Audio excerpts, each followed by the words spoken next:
Okay, so much ado. We don't need to hear from me now. I'm actually very excited to hear from Ernest Crim, who's here today to really start to set the stage and kind of that intention for what we are talking about.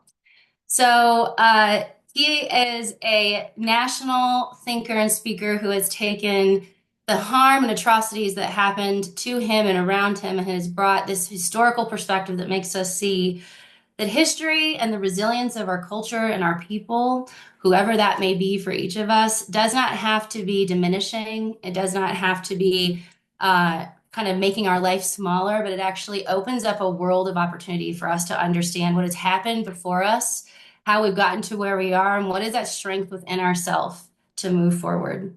I received a copy of his book a couple weeks ago and just read it while I was in Maine, and I have to say, it like enlivened my heart. It gave me that hope again and that remembering of what has happened before me and how I can take that learning experience that is not only just a part of history, but it's a part of myself and you all, and start to think about that in application today. So that is what we want Ernest to share with us from his perspective. And I'm just really grateful and honored that he was willing to join today. So thank you. Thank you for that gracious introduction. It's a pleasure and honor to be here, y'all. So, I'm a former classroom teacher. I got to start at how I start my classes. So, I got to say what's up to everybody. I hope everybody is doing well. And since we, have a certain amount of time, I gotta check in with y'all, right? So I can't get in with everybody, but I want you to tell me how you doing in the chat. So we can do this one of two ways, right? Now, when I taught virtually during the pandemic, and if anybody remembers, like that's half a decade ago, which is insane. That was a time I will never forget. As someone who loved teaching because I can interact with my students in person, it flipped how I did everything. So one of the things I did to check in with my kids was like this thumbs up, thumbs down, thumb in the middle type thing, right? But also I understand that not everybody wants to show themselves.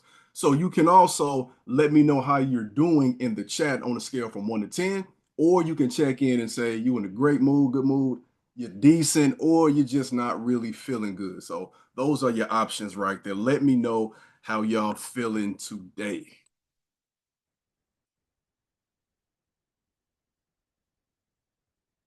Right, all right. And I'm looking in the chat as well. I see some flowers, some fives, great moves, some tens. Doing good somewhat. Okay, okay. We got a four. All right, six-ish. Great with a little anxiety. All right, all right. Let me get ready to share my presentation as everybody shares how they're feeling. So I want to start this, y'all, by expressing this. I think it's important. I was one of those classroom teachers where if something happened outside, I didn't ignore it the next day. If there was a tragedy, we're going to address it in the class. And that wasn't normally a part of the curriculum because in the traditional classroom setting, if you have curriculum, the content, and a deadline, you're supposed to teach to that to get these kids ready for the test because truthfully, my obligation as an educator was to increase those reading scores. I was a history teacher in high school. That was the most important thing for them. But if something tragic happened, I always felt the need to address it because I'm teaching people. I'm not teaching objects. So, in case you weren't aware, y'all, it's crazy outside. Let's be real.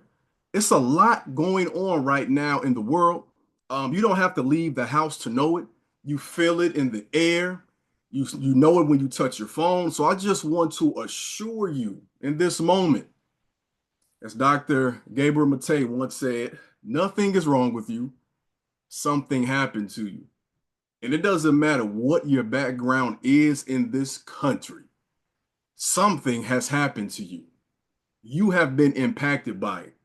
But what we want to do is first and foremost realize that the something that happened and the some things that continue is something that impacts us all, but it can also be something we use to make this country, our community, this world a better place because we all feel it. Now, some people are better at hiding it than others, but it's really, really there. So if you have not had anybody tell you today or recently, I see you. I see you. It's the thing on the outside that's the problem. It's not you. Because let's be real. there's a lot of hate that we're witnessing. There's a lot of prejudice, bias, bigotry, xenophobia. And when I was in the classroom, I realized that that was beginning to happen at a higher rate. And what's interesting about my experience is I also became a target of the hate. If you look at this chart right here at the bottom, y'all, US hate crimes are at a new decade high around 2020. And what I thought was profound about this is, for one, we see one of the, well, first off, let's establish that we live in a country that contextually was created within hate. Like this country was created on a foundation of systemic hate, the genocide of indigenous people, the enslavement of African people. So it's even weird to me to highlight what exactly a hate crime is when, yes, we don't have the same instances of perpetual overt violence that we once had, but we have a continual and perpetual system of violence that we all live through. Whether you live in a wealthy suburb or whether you live in an inner city that's redlined like the one I was in, it is all a result of that. But for the case of these statistics, we noticed that these hate crime stats began to go up around the time Obama announced he was running and around the time he was elected. I think that's interesting, '07 and '08. It goes down a little bit. Now, again, these are only based upon what people report, right? So that's a whole nother story.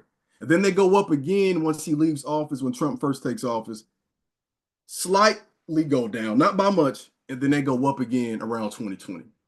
And if you look at articles now, you see based on the top that they are continuing to increase, particularly in the school setting. So, how do we grapple with that and how do we counter that as a community? Because we are living within a system now that's not just a foundation of faith, but we also live amongst leaders who use that as a bargaining chip to maintain control. So, how can we use these histories to proceed and do better? So, I have to first tell you right now, y'all, trigger warning. Trigger warning. I'm going to share a personal experience to start this. That may trigger something that you've experienced before. It may make you feel uneasy, but it's a reality. And it's one of the reasons why I felt compelled to move forward and share my experiences throughout life.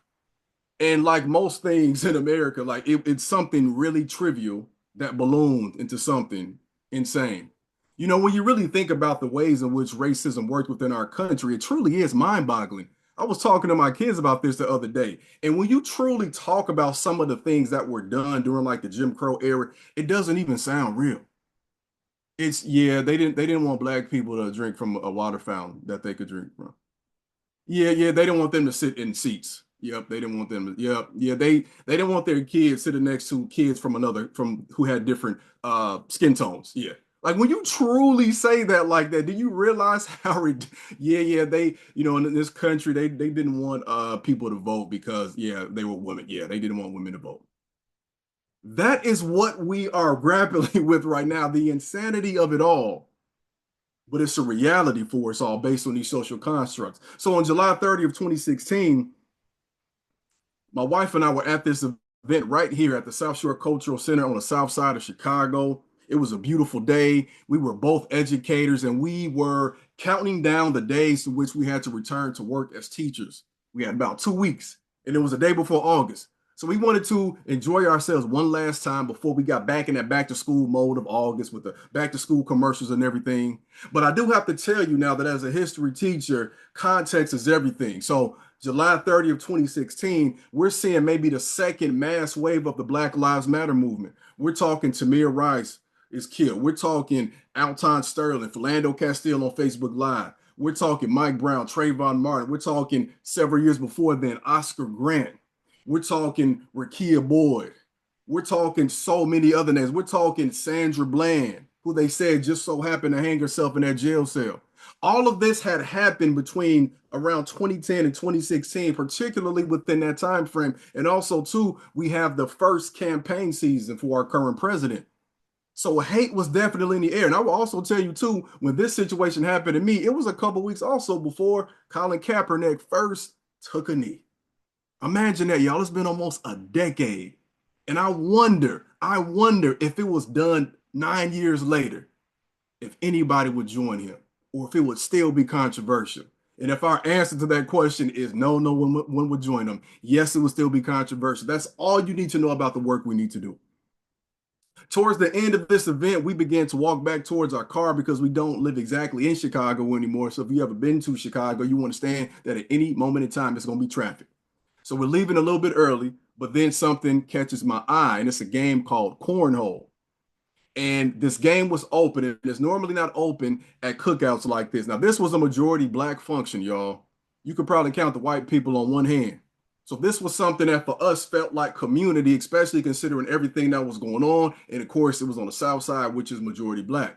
So we go over there and we notice that the open beanbag game only had one beanbag, but the group next to us had a variety of them.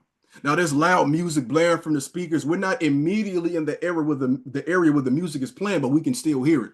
So even if you wanted to talk to somebody in that type of environment, you would have to be face to face with them. So we're thinking, well, maybe we just won't be able to play how we want to, but then something happens. That group next to us throws one of their bean bags extremely far. Nobody goes to grab it after a few moments. So then me and my wife are looking at each other like, well, they got about 15 already, so maybe they're not going to really miss this one. The music is blasting. We're over here isolated by ourselves in this grassy area. My wife goes to grab the bean bag, and then just like that, everything changed. Two white people, two black people. That's the group demographics.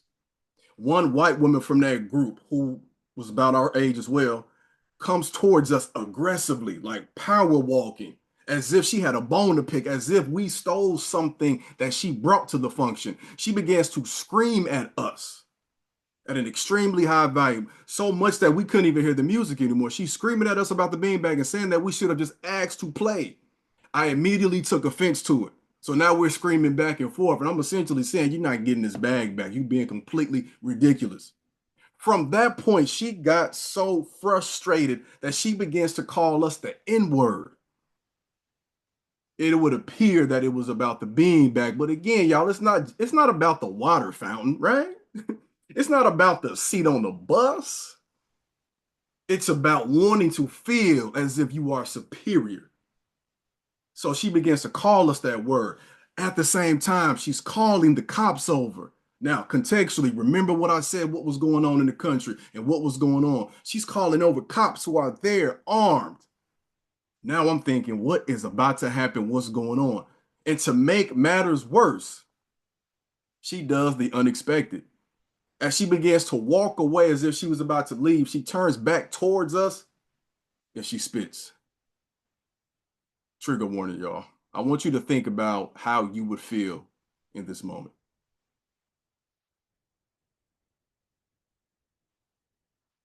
What you call me? Say it again.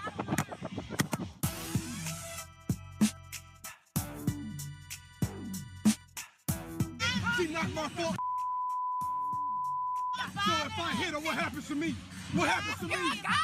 What happens to me? Phone out my hand, calling me a. Y'all gonna let this. What type of people are y'all? You don't know me, man. I'm a. We don't bother. You're acting like a. You act. Keep saying. And what did you call my wife? Give me your name too. Give me your name. Give me.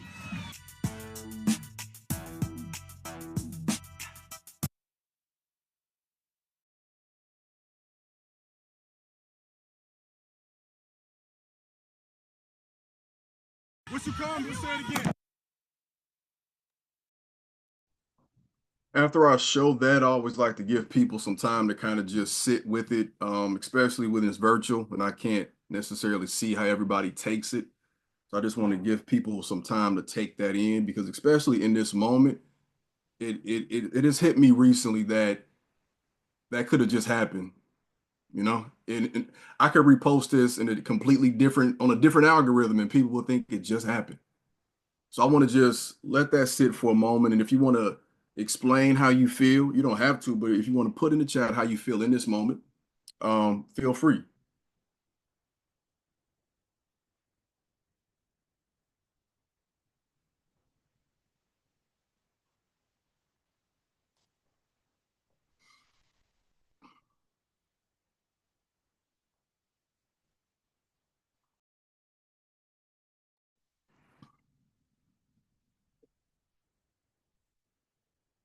Just looking through a few responses. Mad, sorry it happened. Amazing what happened, enraged, and can relate, unfortunately. I see you. For all the folks who can relate to this, I see you. I see you. Sober reality. Yeah, disgusted. Yep, yep, yep. I mean, I can't really, at this point, I have no idea how many times I presented about this. It's a lot.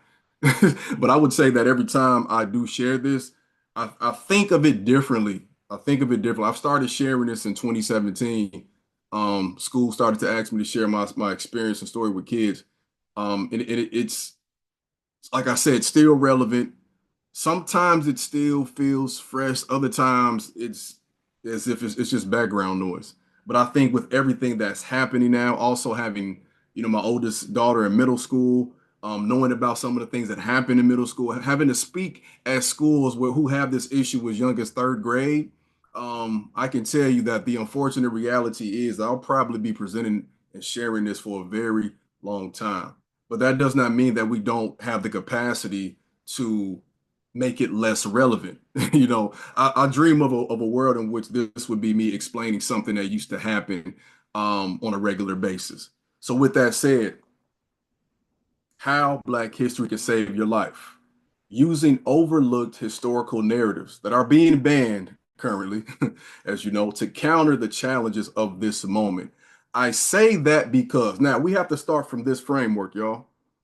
If I am saying that something can save my life, that means that there has to be something, a force that is fighting me. You understand? There has to be something that is in motion constantly that is attempting to end my life. Now, this is figuratively and literally. Literally, what happens if I respond how I used to respond while she's calling the cops? Right?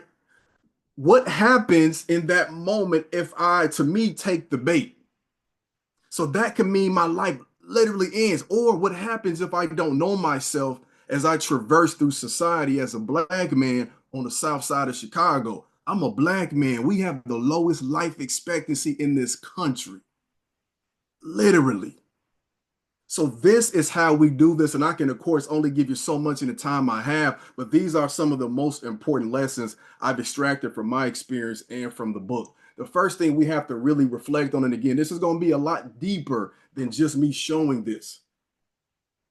We got to really reflect in this moment. Who are you? What is your purpose? And the questions I'm giving you, I could spend a whole class on this right here, but I'm just putting it out there for us to think because I think we really have to dissect this now. What is our collective purpose? Now it's who is our collective? Because we saying everybody is in the community? Are we saying some are in the community? Are we saying a certain ideology is in the community? We have to talk about these things. And finally, what do we want for all of us?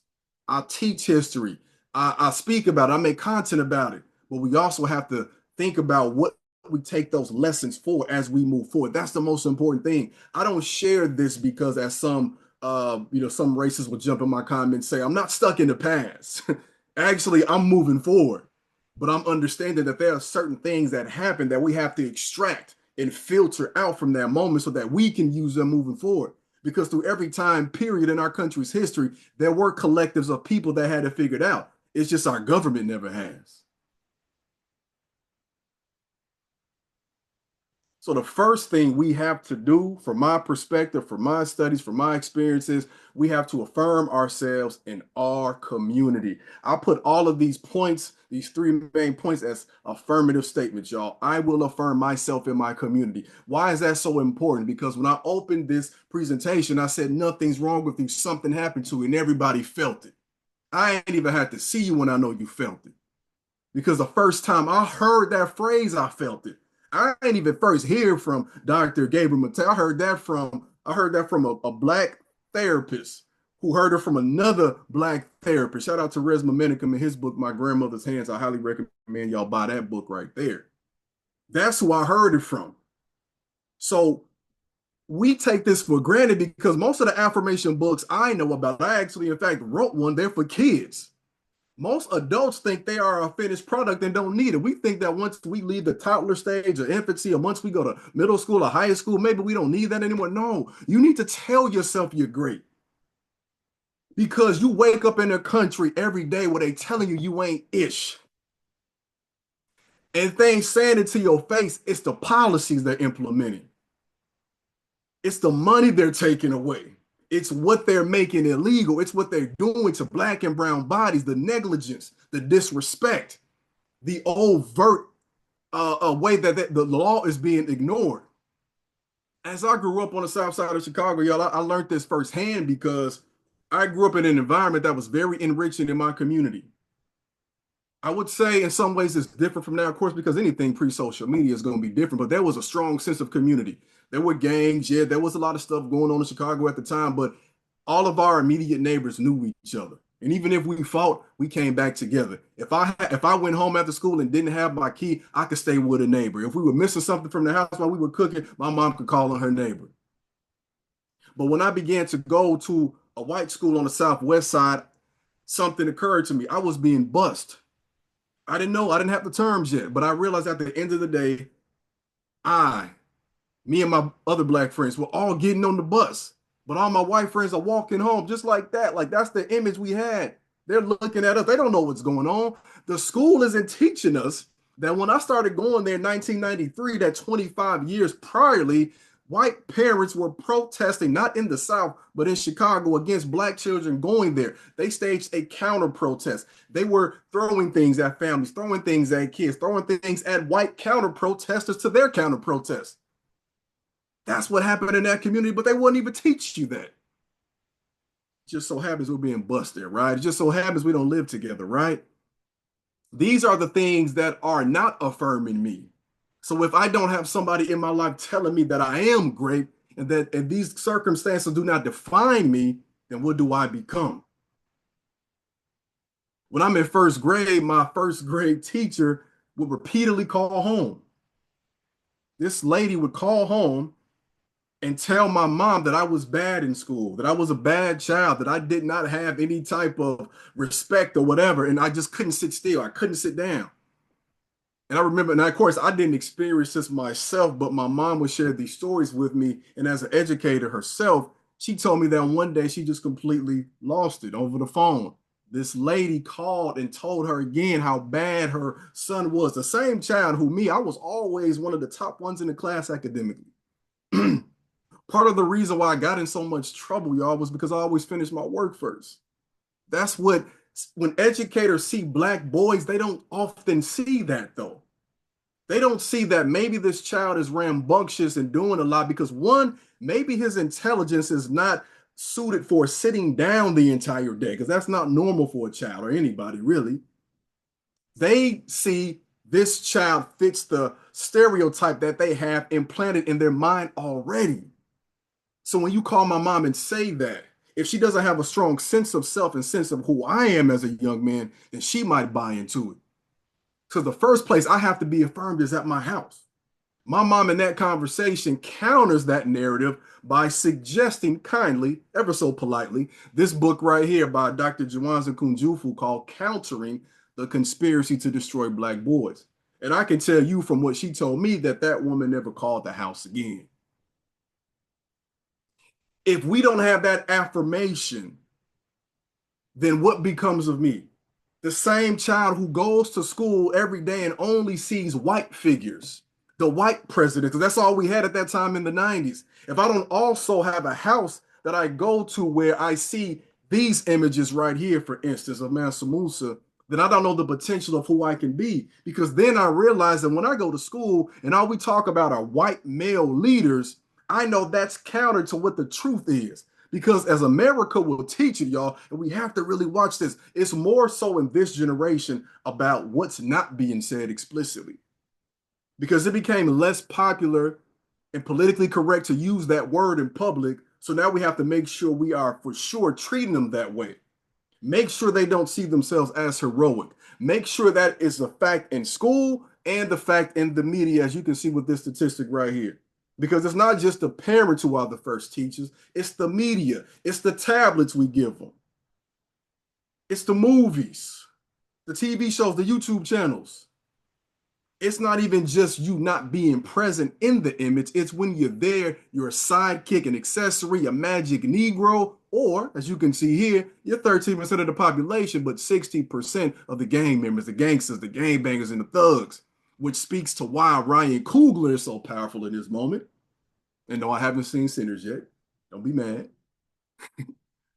But what he did with Black Panther 1 and 2, the images he showed us, what he did initially with Fruitvale Station with Oscar Grant, he showed who we truly are beyond the person that becomes the hashtag. So it's not just the literal affirmation verbally, it's the visual affirmation. Its Birth of a Nation comes out and leads to a rise of the Klan over 100 years ago. That visual affirmation was for white society to say that you're losing your country. What does that sound like? You're losing your country. You have to reclaim it. I swear the cycles, y'all, are very eerie. This movie led to a rise in membership, a visual affirmation to white supremacy. At a point in time when not every European person was even accepted as white. What happens from that? Oscar Macho says, I need to get involved in film. I need to counter that narrative because I understand just how powerful that image is. Frederick Douglass, for instance, became the most photographed person, period, not black man, the most photographed person, period, in the 19th century. Why? Because he wanted to counter that narrative, the minstrel show narrative. Around that same time, who's the most popular black leader? We talking pre-King, pre-X, pre-Rosa. We talking Marcus Garvey. What's the affirmation he said as he grew the United Negro Improvement Association? He said, up, you mighty race, accomplish what you will. Imagine a black man going around the country and raising money to help black people free themselves and go back to Africa, saying that in the midst of Birth of a Nation. More than ever, y'all, we have to make sure that we are set on countering these lies. It starts in our mind. We have to be ready for when things will get better because things will get better because we're here working on it. But we have to realize that we are worthy of the better that comes.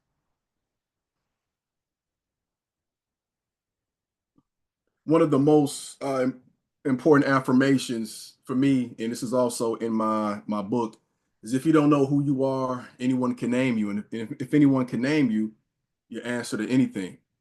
That speaks to that. What do we answer to? What do we expect of ourselves?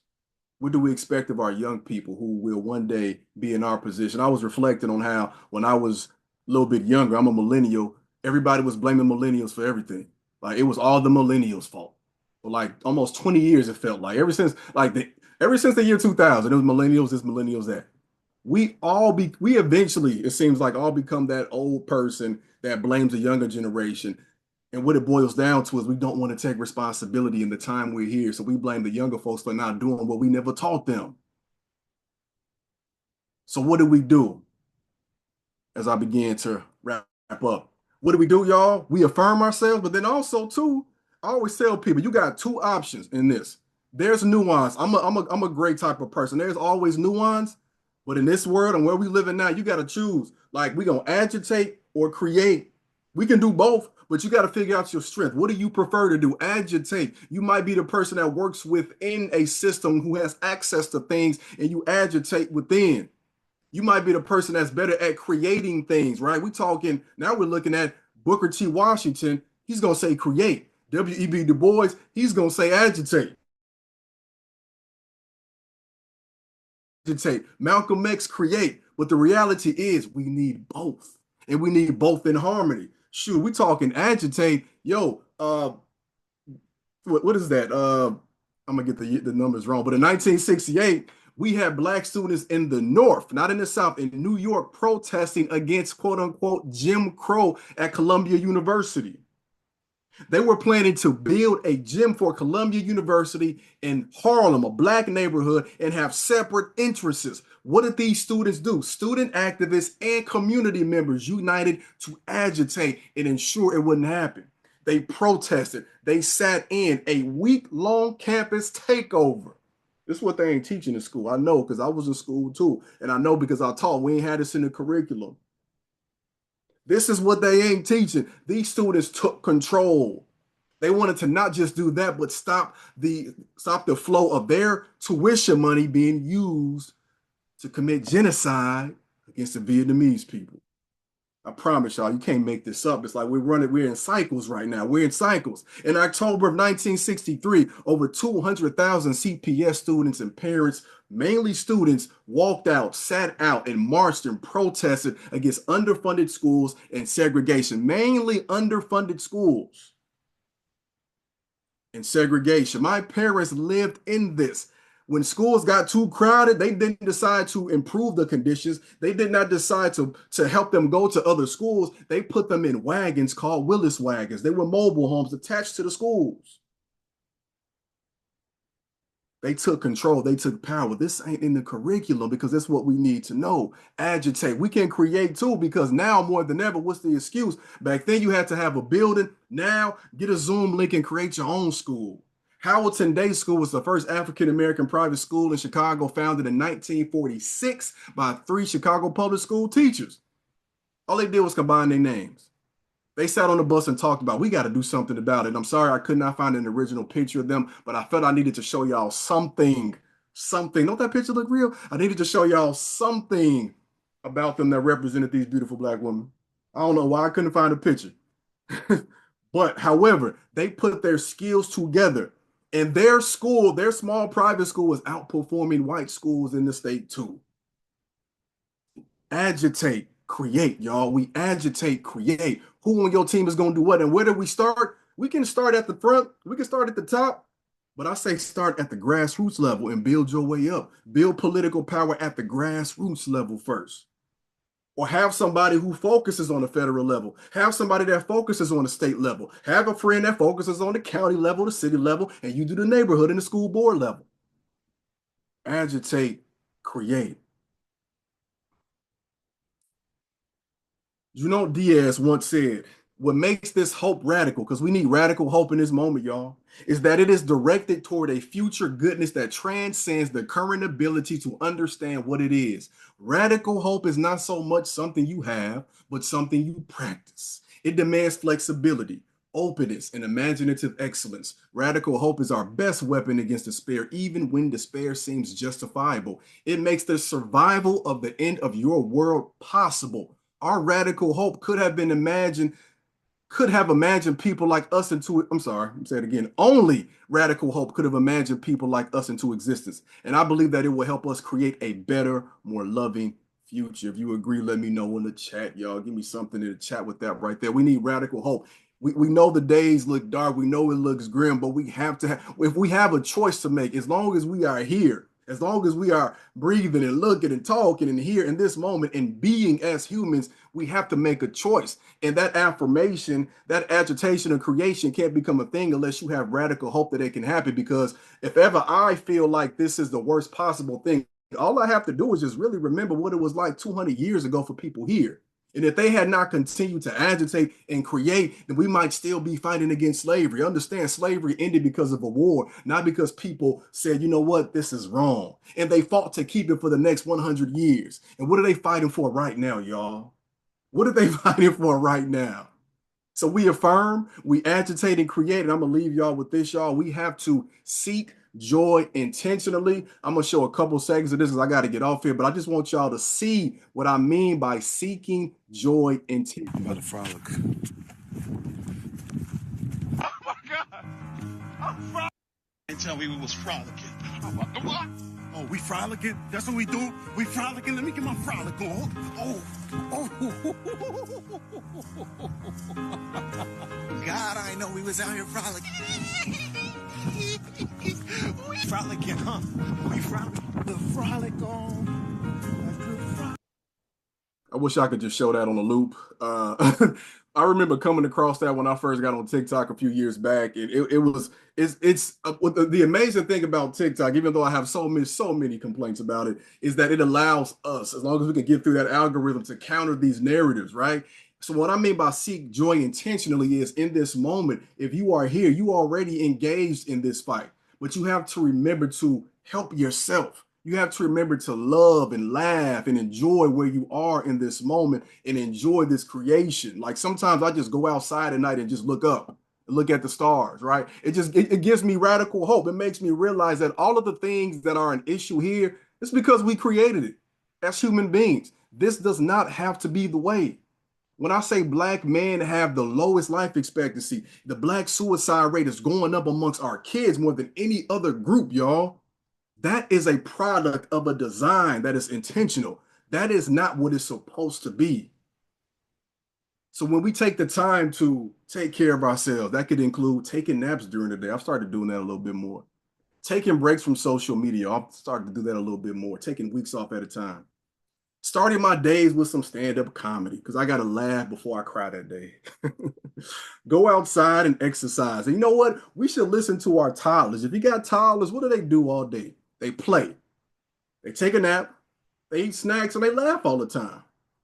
And if that's too much for you to grapple with, just remember that Rosa Parks, our great Queen Rosa Parks, who lived a long life, and she was very, very stressed out, of course, through different directions of her life to the point where she was almost homeless. She began to practice yoga. She practiced self-care. So we got to fight. We got to believe in ourselves, but we also have to set aside time for ourselves. Otherwise, we won't be here. I'm about to Keep frolic. fighting, y'all.